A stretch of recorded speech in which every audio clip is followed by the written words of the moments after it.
Yeah, get in here. Intimate. Yes. We are intimate. Come on. Lots of exposed body parts today. Oh, I'm stoked to see you guys. I love you guys.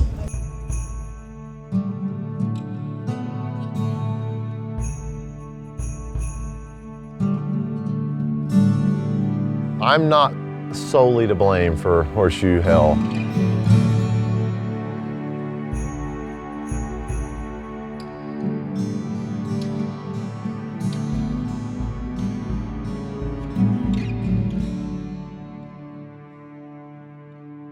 I think at the very beginning, it just seemed like there was a certain atmosphere, a certain feeling to the atmosphere that stood out to me. And I was like, you know, something about this event's different.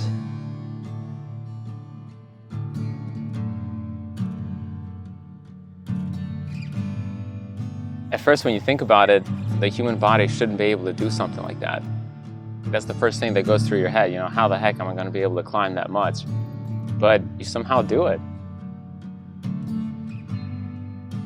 This is a climbing marathon, and other competitions are climbing sprints.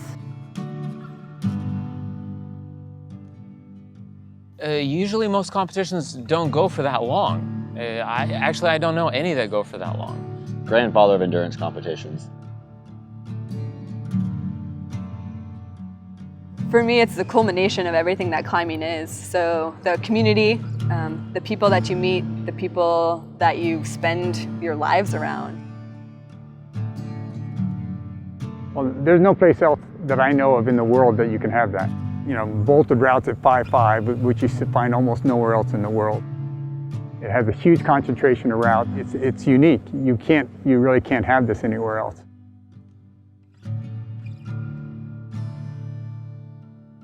So I'm gonna invite to the stage Jeremy Collins, aka Gordo. Gordo! What's up, you beautiful, disgusting people? Who's ready to crimp? Who's ready to clip? Who's ready to crush? Oh man, I'm so excited to see you guys. Who's our first timers? You naive idiots! I'm gonna come meet a couple of you. Keep your hands up. When we were originally planning this event, Jeremy hit me up through email and said, hey, I wonder if I could, you know, help out. I've got a bunch of good ideas. I've been thinking about stuff like this for years out at Horseshoe Canyon Ranch, and the rest is history. I'm gonna need your guys' help. I'm gonna need right down the middle an 8-foot path for Gordo to walk through. Are you guys ready for this? He's been very much a mastermind behind the event. I'm nervous prior to the shotgun. As soon as I start running, I'm more excited than anything. Well, for me, I'm there, I'm shaky, my hands are sweating. You're kind of feeling like that, whoa, you know, like, let's do this.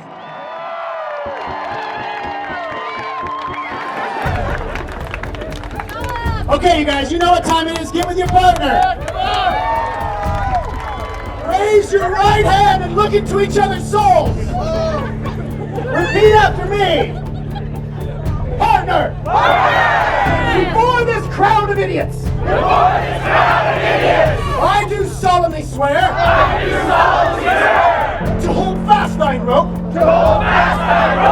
To give words of divine encouragement. To belay as if you were my own mother. Partner! Do not give up! Do not let go! Do not freaking drop me! I will not drop you! Before this crowd of lions! I swear to roar from within! I swear to go up all night!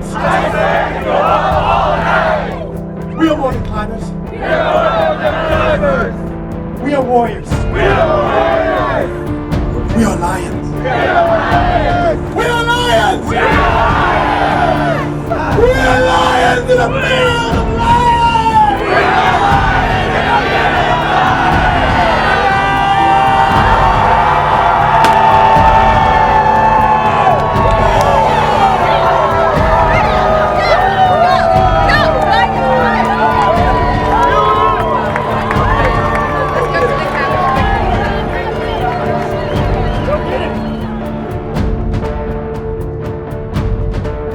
It's on now.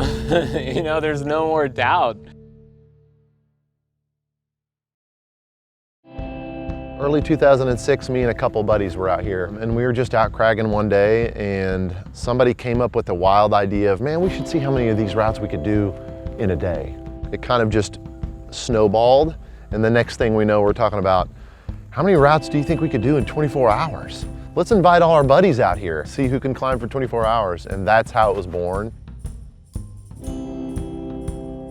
You know, there was an original group of guys who came up with the concept, a group of friends in Arkansas that included Andy. So I found him online and I said, hey, there's two things that I would like to offer.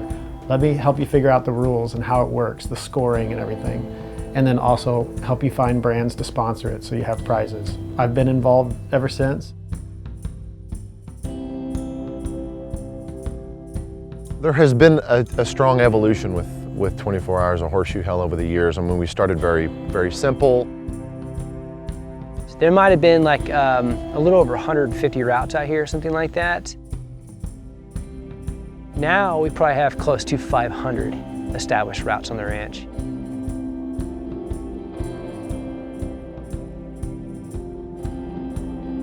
People come out not just for the climbing, they come out for the camaraderie, to hang out with their friends. You know, a lot of these people live on opposite ends of the country and they see each other once a year. I mean, this ends up being a family reunion every year, you know? I would say that we have a distinct difference at Horseshoe Hell. It's not necessarily how hard of routes you can climb, it's really how tough you are, how mentally tough, how long you can last. Climbing nonstop for 24 full hours. I don't know if it was the second season or the third season. I kind of joked around with the group a little bit. I was like, all right guys, we're getting a lot of complaints about the noise from this. And I could tell, everybody in the crowd was like, oh man, seriously? What I want you guys to do, on the hour, every hour, I want you guys to make as much noise as you possibly can. See what happens, and they've been doing that ever since, and it's really awesome. It's really awesome.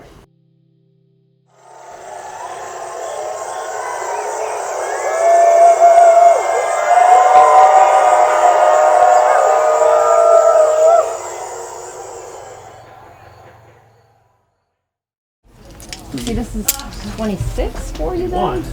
In 3 hours. Yeah, that's close to 9 routes an hour. Yeah.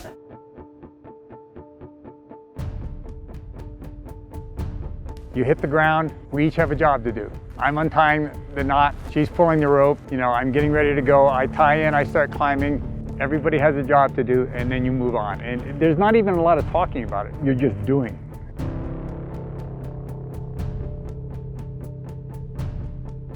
It was a bonus getting these out of the way because these are long, hard routes that we usually have to do in the middle of the night. Just the plan is to get all the hard stuff, then come back and get the easy stuff.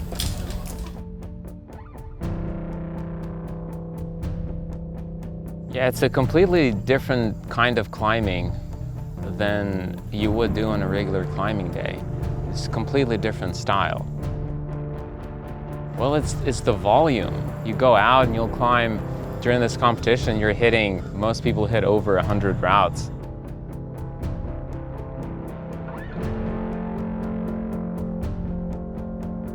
So I'm definitely feeling like I'm eating up more energy than I did last year. I'm hoping I just kind of calm down and maybe stop trying so hard. I just kind of let it flow a little better.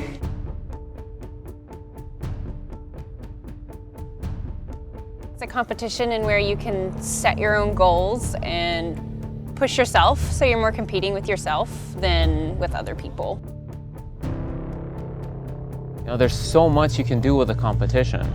If you think about other competitions, there's, you know, one goal, basically, you know, first, second, third place. But with here, you got all kinds of stuff. There's always new records being set at Hell, and so there's always new records for somebody to attain and achieve, and someone looking to get the new route count each year, the highest point totals. There's a lot of different competitions that you can enter by just signing up for Horseshoe Hell.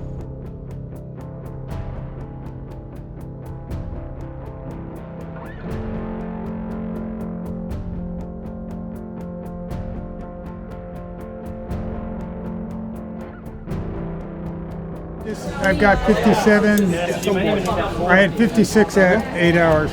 I've just done another one, so I'm at 57. So we're doing good. All 5 nines.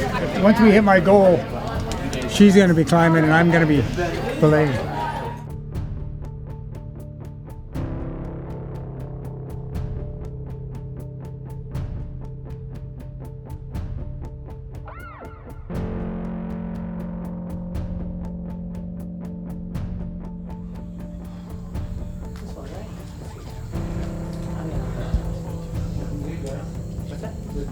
Fun stuff.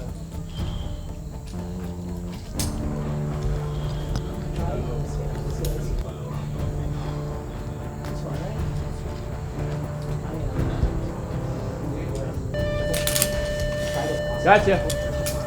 Chris just had a tiny fall there, but it's okay. We're ahead, so it's fine. We keep telling each other, I want to see that restful, smiling face. You gotta have that eye contact. We'll look down at each other and smile at each other every once in a while, just to make sure. No matter how easy the routes are, it's gonna get hard. Come on, Artie, sticky. You got it. Nice. When it comes to actual comp time, it's amazing how you feed off the excitement of everybody else. It's really hard to explain because during this whole process, you push yourself emotionally as well. Like, you kind of emotionally break yourself down at times, and you have to be willing to do that. Got the gree-gree? Got the gree-gree. Hey. Got the gree. Smile. Smiling. Go. We're actually still ahead, so we're Glad. good. That 10-second smile goes a long way. It does, it really does. In climbing, it's like, go get it, you know? You're not in competition with anybody else, but just you against the rock. It's a very pleasant little dance that you do. There's a strong spirit of camaraderie here is what I would say. These climbers are competing against each other, but they're kind of cheering for each other as well. And as a climber, you know that sometimes when you're climbing, you give up on yourself. You might let go of the wall, but them people yelling at you down there, sometimes that's what it takes to get you through that move. If you know the magic of somebody like cheering you on, you want to give that back.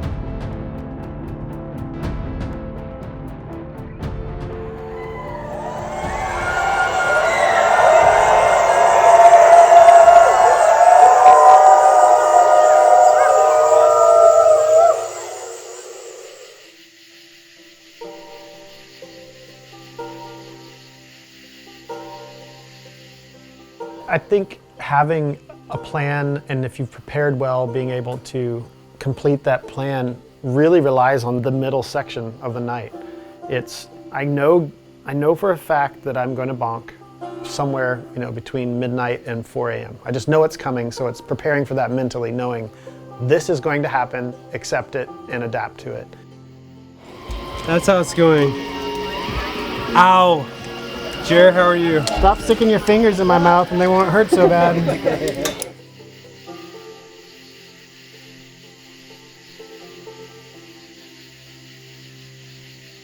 Doing great. I got my goals.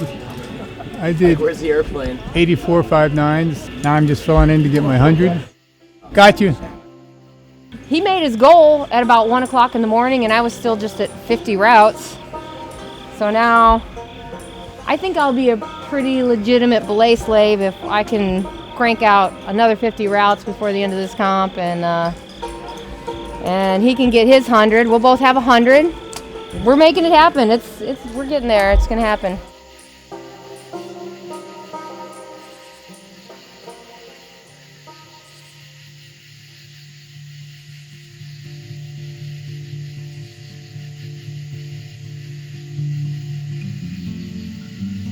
All right. Mine. Left for Dead. So.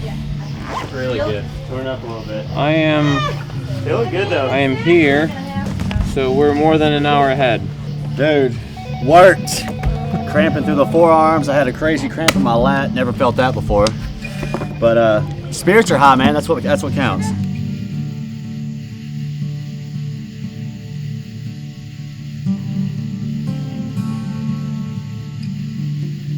I find during the nighttime, it's in phases, and the trick is not slowing down. You hurt. Your toes hurt. Joints are starting to hurt. Skin starts to hurt, and so every movement is a bit slower. Instead of just sitting down, you take your time. It's like you're aged a little bit. Yeah. You know, you get those groans, standing up, putting the shoes on.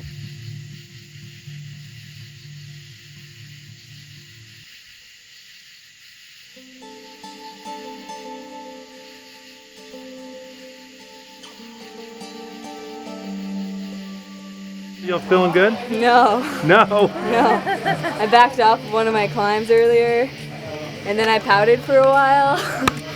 My arms are just like jello. I'm not climbing well. I think I'm on target for my 60. My wrist is bothering me, but I think it's time for more Advil. Oh goodness. Now the hard part starts.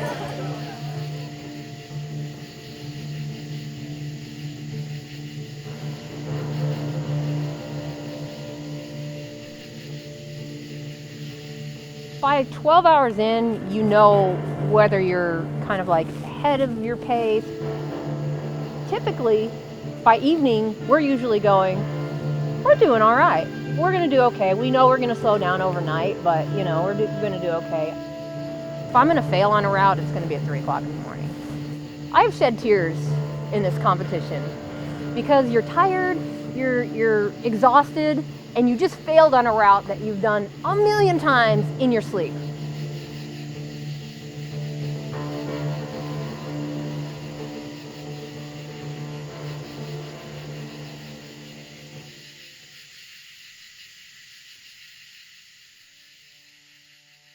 That sun comes up over the horizon and you think, I've got nothing, and somehow the UV rays just soak through your tired eyes and it does something to you. Once the sun starts coming up, you get a boost of energy. You know it's going to be over in a couple hours. It's very pleasant, for one thing, when you start seeing the pink in the sky. Oh, that's a wonderful feeling. You see that sun and you get this burst of superhuman energy. I mean, you can feel it all around you. All the teams are the same way. If they make it through that 2, 3 in the morning period and they make it to the sun starts breaking, the energy just shoots up.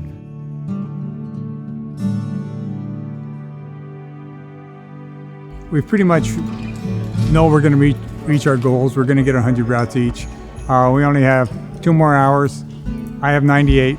Natalie actually has 100, but we still have to do one an hour. So we're going to find an easy route, do a lap, and then wait until 9:01, do one more.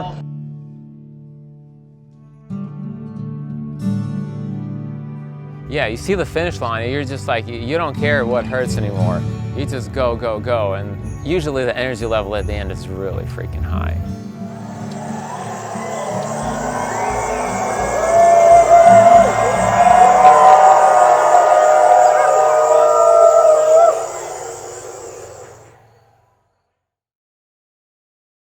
Out of the 13 years, I had to shoot the shotgun. This has been my little tradition to shoot the shotgun. So.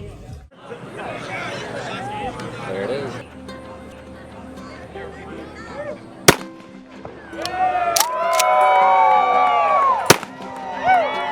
Yeah, what mixed emotions to hear the shotgun at the finish line. The finish is bittersweet because you want it to be over so bad. You want to stop climbing, you want that cold beer in your hand, but you also are afraid that you didn't hit your goals. It was great. We kept going. I'm extremely tired, but at this point, beer yeah. and donuts. Yeah, no, cheers, dude. Oh man, this is how we're doing. That's how we're doing. I'm probably gonna put these on some ice. This feels so good. They're pretty done. Feels so good. Good, good. You got cleaned up. I know, we had 23 and a half hours of Horseshoe Hell. Fingers hurt. We hurt a lot. Lots of hurt. More hurt than last year. Fewer climbs, more pain. 45,510 points. I'm very satisfied with that. Nonetheless, we exceeded our goal. Exceeded it. With enough heart, you can do anything. Because I just kept climbing, and it went well, man. Kind of speechless right now. I would say most of the new ideas and the new things and the betterment that we've seen at Horseshoe Hell is a direct result of people's ideas. If you're a volunteer, come on up here real quick. Come on up here. The volunteers are their own animal. They have their own world. They have their own Facebook page. They've got secret little chants. It's a little creepy. We've always been an open door policy with ideas, and I think it allows people to take ownership and feel like they own just a little bit of this event. Here's how it's gonna go. We're gonna call out the winners of everything. You're gonna come up and get your trophy, get your prizes. You're gonna take a selfie with Andy. Then you're gonna go over to the slip and slide and take a huge pull. No. Slip and slides first. Yeah. Slip and slides first? That's right. Slip and slides first.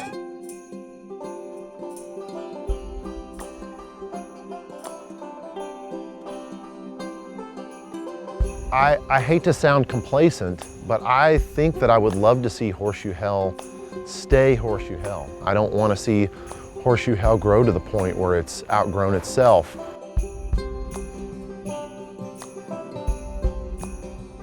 You guys know a little climber named Alex Honnold? He used to have the individual elite all-time score for a single 24 hours of Horseshoe Hell. He don't have it anymore, folks. With an amazing score of 44,720 points with 202 laps, already in the Kingslayer, Pristina! I think if you're a competitive person and you love climbing, you're gonna wanna push your limits. When you hear about a 24-hour-long climbing competition, it's a no-brainer. You have to go try it. Even if you don't like climbing, I mean, if you were to come out here and check this particular event out, you would really see what climbing does, the special impact it has on people. You just have to experience it yourself. I mean, if you guys haven't been to this event before, it's hard to explain it. Let the hell spirit capture you. Like, the hell magic is pretty strong. Pretty amazing.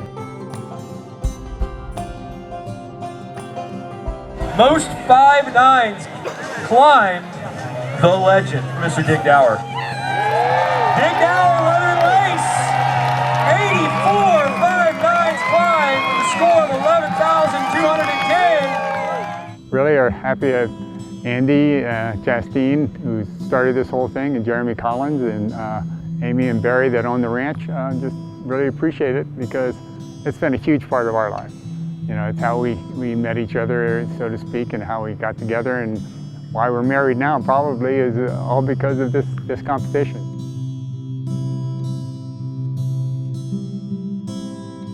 Previous record for most laps from a male, 260. This year, with 299 rock climbing pitches, Jeremy Collins! Give it up! Get him down the slip and slide, come on! Yeah! Horseshoe Hell is about being tough. It's about being tough mentally, physically, emotionally, and knowing that that sun is coming up and things are going to be okay.